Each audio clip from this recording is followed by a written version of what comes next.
guys, loading gears here. Welcome back to my Metal Gear Solid lore roundup. Once again, it's been a while.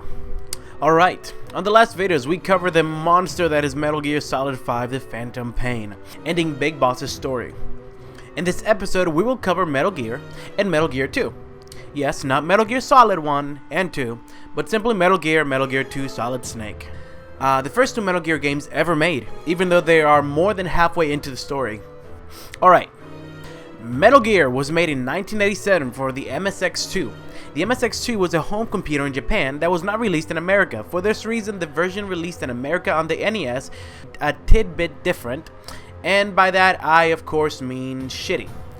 With crappy translations everywhere, an opening scene that included two other pointless guys parachuting with Snake for no reason, a dumb jungle scene, and uglier music, but that's beside the point. The game is based 11 years after Metal Gear Solid 5, in 1995.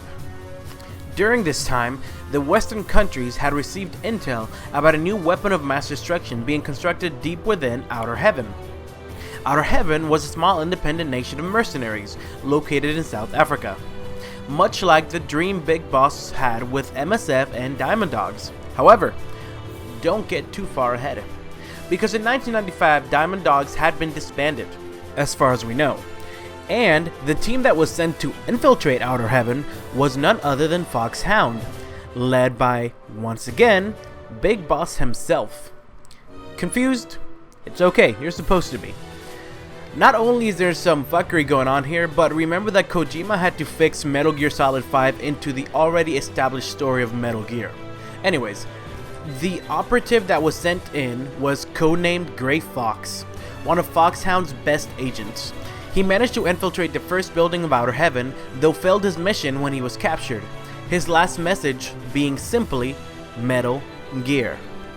A few days later, Big Boss sent in a rookie operative codenamed Solid Snake to go into Outer Heaven as a follow-up mission to rescue Gray Fox and to find out more about this quote-unquote Metal Gear. A rookie operative was sent in to finish the mission that their best operative failed to complete. Big Boss is good at decision making. Keep in mind, this is the first time the world at large had heard of the words Metal Gear, which is why it's treated with as such a new thing. The name of this mission was Operation Intrude N313.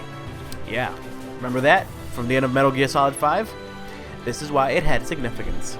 With the help of a map layout given by Cal Schneider, the leader of a resistance movement in Outer Heaven, and intel from other prisoners, Snake manages to find Gray Fox. It's at this point that the meaning of the words Metal Gear are explained to Solid Snake. According to Gray Fox, Metal Gear was a walking battle tank that could launch a nuclear missile from any kind of terrain, which is something we already knew, but remember, this was the first Metal Gear game ever made, so this was something new back then. Fox informs Snake that Metal Gear was not yet activated, and it's been held in a hangar somewhere in the fortress. Because of this, Gray Fox told Snake to find Dr. Drago Petrovich Madnar, the creator of Metal Gear, and the only person who knew how to destroy it. After fighting Shotmaker, Machine Gun Kid, a Hindy gun chip, finding Dr. Madnar's empty cell, and fighting a tank, Snake made it into the second building of Outer Heaven. There he started to realize that the soldiers of Outer Heaven seemed to always be a step ahead of him, having set up checkpoints, forcing him to disguise himself as a guard, and placing conveniently placed traps, as well as going into alert mode as soon as he walked into a new area. But the show must go on. So, Snake continues his mission to find Dr. Madnar. He gets through a submerged pass, which he almost drowns in because apparently this agent from a special ops group of the military doesn't know how to swim. He fights an armored bulldozer, fights a fake Dr. Madnar who tries to kill him, and fights the boss, Fire Trooper. Sorry to skip through all of that, but none of these events or people are particularly important. After receiving a rocket launcher from the Resistance member Jennifer, Solid Snake finally found Dr. Madnar. However, he told Snake that he would not tell him how to destroy Metal Gear until he found his daughter, Ellen, whom Snake found with the help of another Resistance member, Diane. When he rescued her, Ellen told Snake that her father, Dr. Madnar, was being forced to work on Metal Gear, and that he didn't do it out of his own will. Finally, Dr. Madnar tells Snake that Metal Gear, this one called TX55, was located in the 100th floor basement of the 3rd building of Outer Heaven, and that to destroy it he needs to place C4 explosives on its feet, in a certain order, because why not? After making his way to the 100th floor basement and getting the card key that he needed to continue forward by the boss Dirty Duck. The naming of bosses in this game were terrible. The only reason Big Boss doesn't sound silly is because we're used to it, let's be honest. Snake finally managed to reach the basement where Metal Gear was being held. Schneider called him and tried to tell him the truth about Outer Heaven's leader. However, he was cut off before he could finish. Around this time, Big Boss started calling erratically and providing false information that would often put Snake in danger. At one point, Big Boss even told him to abort the mission, even as going as far as telling the player to turn off the game. Gotta love Metal Gears and its 4th wall breaking. Snake made it to Metal Gear and managed to destroy it, at which point the self-destruct sequence of Outer Heaven started. Not sure why this mechanism was even installed, but yeah, early 80s video game logic. While escaping, Snake came face to face with Outer Heaven's leader, who turned out to be none other than Solid Snake's mentor and leader, that being Big Boss himself, the leader of Foxhound. Big Boss told Solid Snake that he sent him in to provide false information to the American public, but he was never supposed to make it this far. This is why he chose him, because he was a rookie and was expected to fail. However, Big Boss underestimated Solid Snake by a very wide margin. It was because of this that he started providing false information. Now that Snake had made it this far, Big Boss decided to kill Snake himself. However, Snake managed to kill Big Boss himself and escaped Outer Heaven, with the fortress exploding behind him. Thanks to the information we have from Metal Gear Solid 5, we now know, however, that the Big Boss who was killed in this game was actually Big Boss's Phantom. Yep, it was none other than Venom Snake himself. So, it was you. You died in this game.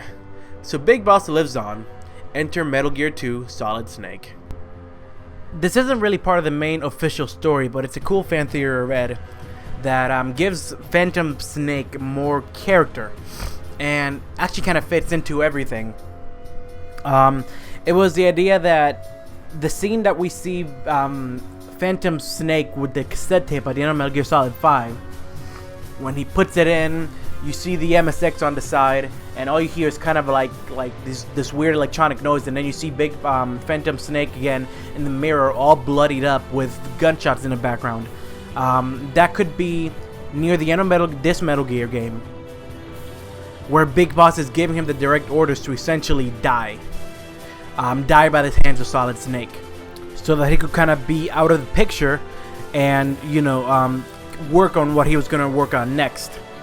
This is what adds to this theory is, remember, when you see the background again, when he returns to the mirror, it no longer says Diamond Dog, but it has the Outer Heaven logo on it. So the reason he looks angry is because, you know, this person that he's been sharing an identity with, the person he's been calling boss, the person he's been looking up to and protecting, just kind of throws him under the bus as a human meat shield whenever he needs to.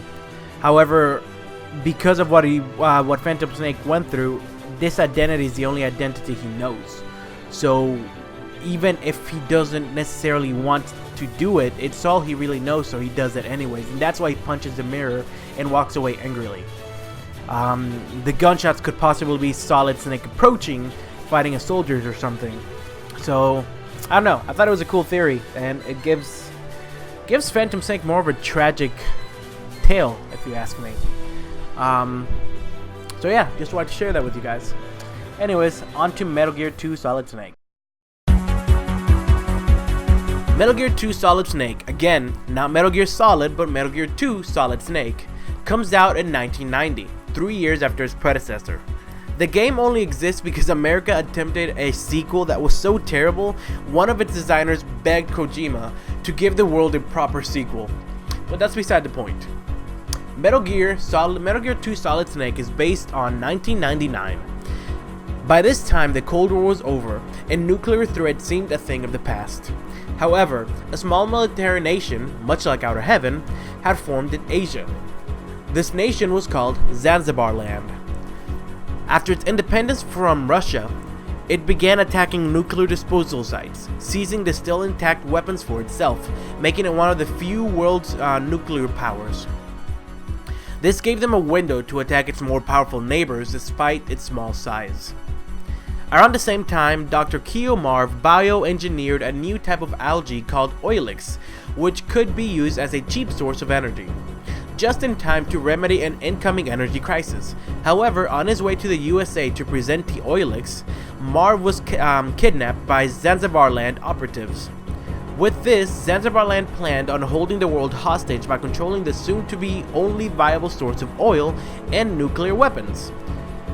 This marked the beginning of the Zanzibar Land disturbance. Solid Snake was called out of retirement by Foxhound's new commander, none other than Colonel Roy Campbell. Yep, the same guy that started Foxhound with Big Boss back in 1970 during Metal Gear Solid Portable Ops. Now again, this may not be canon since a lot of Portable Ops has been rendered not canon. Interesting nonetheless. Solid Snake was not to be given any kind of backup as his mission was not covered under the conditions of the Warsaw Treaty. Along with Roy Campbell, Snake was assisted by one other member of Foxhound, his drill instructor. This drill instructor was known to Solid Snake as Master McDonald Miller, but we know him simply as Kaz. Yep, that's right. Remember that after Metal Gear 5's Kaz disavowed his loyalty to Big Boss and said that he would help send him to hell. After infiltrating the first of Zanzibar Land's big facilities, Solid Snake was contacted by Holly White, a CIA agent posing as a journalist, who would give him support whenever he needed. Solid Snake made his way to the third floor where Dr. Keo Marv's transmitter was being picked up. However, he instead encountered the boss, Black Ninja, who was using Marv's transmitter to fool Snake. After defeating him, Black Ninja revealed that he was none other than Kyle Schneider, the leader of the Outer Heaven Resistance who helped Snake 4 years before. Kyle explained to Snake that after he completed his mission on Outer Heaven, NATO started a bombing campaign on Outer Heaven, not caring who would die in the process, as they were all liabilities, including the war orphans and refugees that Big Boss had rescued. Although Schneider had survived this, he was captured by the cleanup crew and used as a human experiment from for NASA's Black Ninja project, which outfitted their subjects with experimental flex armor and given reflex enhancing drugs. After this, he hinted to Snake that Big Boss was alive and well and was actually the leader of Zanzibar Land. Big Boss risked his life during the bombing campaign to rescue as many war orphans, refugees, Outer Heaven operatives, and even members of their resistance. This is what incentivized Schneider to rejoin Big Boss after the Black Ninja project was disbanded. After revealing all of this in typical bad guy fashion, he dies. Solid Snake made his way through a maze-like jungle to find a cabin where he believed Marv was in, but instead he found an empty room with a tapping noise. Realizing that this tapping noise was Morse code, he deciphered it and called the frequency it was telling him to call. On the other side of the line was none other than Dr. Madnar, the lead designer of Metal Gear during Outer Heaven, who was captured once again to build another Metal Gear. This Metal Gear being called Metal Gear D. Madnar assured Snake that Big Boss was indeed the leader of Zanzibar Land and told him that he must find Marv quickly, as he does not believe he can survive Zanzibar Land's interrogation due to his heart condition. Leaving Madnar behind, Snake crossed a desert, gets a helping call from someone who only refers to himself as his #1 fan, encounters a Hind D that he couldn't destroy at the moment, so he tracks back to find a Stinger missile only after he traverses a swamp with the help of some wandering war orphans. On the way, he encounters the almighty Running Man and defeats him because nobody with a dumb name like that was gonna beat Snake, but then he finds through yet another war orphan that the missiles have been moved to the first building, so Snake tracks back again, finds the missiles, goes back to the desert, crosses it, encounters the Hind D again, and finally shoots it down. Finally, Snake makes it to the second building of Zanzibar Land. However, he is contacted by Holly, who had been captured, so he needs to make another detour into the sewers to rescue her. Afterwards, he moves on and defeats the boss Red Blaster, and then goes to lure a carrier pigeon to him using his rations to get the note it was holding, which, with Kaz's help, he realizes that what was written on it was actually Marv's codec number. However, when he calls it, he realizes he can't speak to him as Marv did not speak English. So Snake is tasked with finding Gustava Hefner, a female ex-STB agent who had stolen a guard outfit. Hence, the only place he could securely talk to her would be in the ladies' room. After meeting up with her, they made sure Marv was safe by calling him again, since Gustava could translate for him. They found out where that his cell was north of their position, so they took an elevator which for some reason goes straight from the ladies' room to the sewers, and they found Madnar's cell. So on they went to find Marv, with Madnar tagging along. However, Madnar needed to take a potty break along the way, so Snake and Gustava just sat and waited for him. During their wait, Gustava and Snake made small talk, during which she told him that she used to be engaged to a man named Frank Hunter. Now, if you've been paying attention, you'll remember that the super soldier Big Boss fought during Portable Ops was called Frank Hunter, or Frank Yeager. But it couldn't possibly be him, because that would make this game have way too many characters from Big Boss's past. Right? Okay.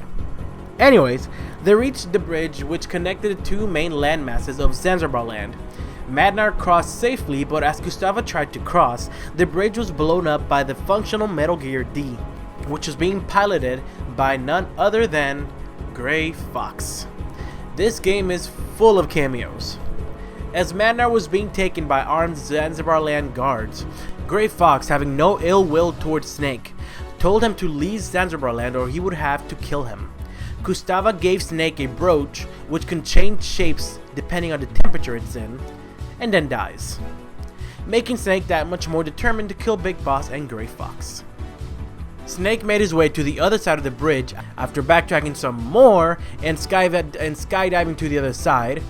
Then he encountered and fought the 4 Horsemen bosses, the Jungle Evil, and Night Fright. Those are all boss names. Finally, Snake made it to Marv's cell, but was too late. He found Marv's corpse. Madnar was in the cell with Marv and told him that he couldn't do anything to save him. As Snake was retrieving the Oilix formula, he got a message from Holly telling him that Madnar was never captured by Zanzibar land forces. He was there working on Metal Gear willingly. It's at this point that Madnar reveals that he caused Gustava's death by alerting Gray Fox of their position during his potty break, and that he also accidentally killed Marv during his interrogation. Then, Madnar makes a hilariously pathetic attempt to kill Snake. Though I will say, because of the old shitty mechanics of the game, he was a way bigger threat than he should have been. After backtracking again, in order to change the temperature of the brooch, Gustava gave him to make it change shapes, to use it as different keys, and then, steering clear of some poisonous hamsters, Snake finally managed to get the Oilix formula. On his way out, Madnar woke up just long enough to tell Snake how to defeat Metal Gear D, and then died for good. Suddenly, a trapdoor opened and Snake fell into Zanzibar Land's lower basement, where he was confronted by Gray Fox piloting Metal Gear D. Snake was cornered and was forced to fight the walking battle tank once again. However, the explosion that ensued after he destroyed it caused all his gear to catch on fire, forcing him to let go of all of his gear, giving Gray Fox the opportunity to retrieve the Oilix cartridge. Following Gray Fox, Snake found him in a minefield, although it could better be described as a claustrophobic room outlined by some mines. Before their battle, military expert George Kessler, a man who I haven't mentioned because he's just as important as Joe and Jacobson, a zoologist who I also didn't mention, he calls Snake and tells him that Gray Fox's real name is Frank Yeager, meaning that Gray Fox was Gustava's fiancé. More importantly, now that we have more information on Frank's past and Big Boss's past thanks to the prequel games, this also hints that Gray Fox has been working with Big Boss from the very beginning. even back in Outer Heaven, since we know that they made their acquaintances back during Portable Ops. This explained why, even though he was the best operative in Foxhound, he got captured. Anyways, being stripped of their weaponry, Snake and Fox engage in hand-to-hand combat. After the battle, Fox uses his dying breaths to tell Snake about how Big Boss had saved his life many times before, and that he felt like he needed war. He needed a reason to fight, and he couldn't live without one. He felt like a machine of a weapon of war, nothing else. After Snake reassures Fox that Gustava is waiting for him on the other side, Null, Grey Fox, Frank Yeager dies. After this, Snake retrieves the Oilix cartridge when he hears a familiar voice call out to him. Snake follows the familiar voice into a large hallway with connecting bedrooms. There he was confronted by his former commander, his drill instructor's former partner, Big Boss. Not the Phantom, but the real thing. Snake told Big Boss that after Operation Intrude N313, he has had recurring nightmares and that he has returned to get rid of those nightmares. Although I'm not sure what he means by that, because all I can gather is that he thinks by killing that which he believes is the source of the nightmares, Big Boss, he would get rid of the nightmares. However, he didn't know that Big Boss was the leader of Zanzibar Land, so... dramatic effect, I suppose? Big Boss tells Snake that the nightmares will never go away, that after you've had a taste of battle, you can never truly leave the battlefield. He told Snake that everything he had done was to give Snake a place to live like a soldier. Big Boss tells him how his system works. You start a war, fan its flames, and create victims. Then save them, train them, and feed them right back into the system, using their revenge as a way to mold them into soldiers. Big Boss has held on to this idea that he needs to find a reason to fight, that he could never lead a normal life, and that no matter what side he and his army have to be in, their role was to continue the fight. And it seemed that because he believed that he is incapable of finding peace outside of war, other soldiers are also incapable of doing so. So he sees himself as some kind of messiah for soldiers, giving them a place to be themselves. So in other words, Big Boss creates conflicts for the sake of war. After telling Snake that whoever wins this fight will continue the fight, that the loser would be liberated from the battlefield while the winner will live out the rest of their lives as a soldier, Big Boss engages Snake in battle. All that's left for you to take is my life, by your own hand. One must die, and one must live. No victory, no defeat. The survivor will carry on the fight. It is our destiny. The one who survives will inherit the title of boss. And the one who inherits the title of boss will face an existence of endless battle. Snake, having no equipment to fight Big Boss with, goes room to room collecting keys to other rooms to find materials which he would eventually combine in order to create a makeshift flamethrower. Using this, Snake was able to finally defeat his former mentor and leader, Big Boss himself. In 1999, the legend dies, and he dies a war criminal, much like his own mentor before him. Before his death, Big Boss shared a secret with Snake, a secret which would haunt him for the rest of his life. A secret which was retconned in the next game, so I won't reveal it until then. Snake manages to escape along with Holly via a chopper. On his return, Snake refuses Campbell's offer to return to Foxhound for good. Instead, Snake retires to Alaska, where he is not heard of again in several years. That's it for Metal Gear and Metal Gear 2 Solid Snake. Told you I'd be able to get through this through these games quickly. The next games that we'll be covering is Metal Gear Solid. Yeah, I know the naming conventions are tedious, but it's Metal Gear Solid, not Metal Gear or Metal Gear 2 Solid Snake. The game that this is the game that brought most Metal Gear fans into the world of Metal Gear, including myself. Until then, thank you guys for watching, and if you liked this video, remember to like it, subscribe, and share with anyone that might like it. I'll see you guys next time. Peace.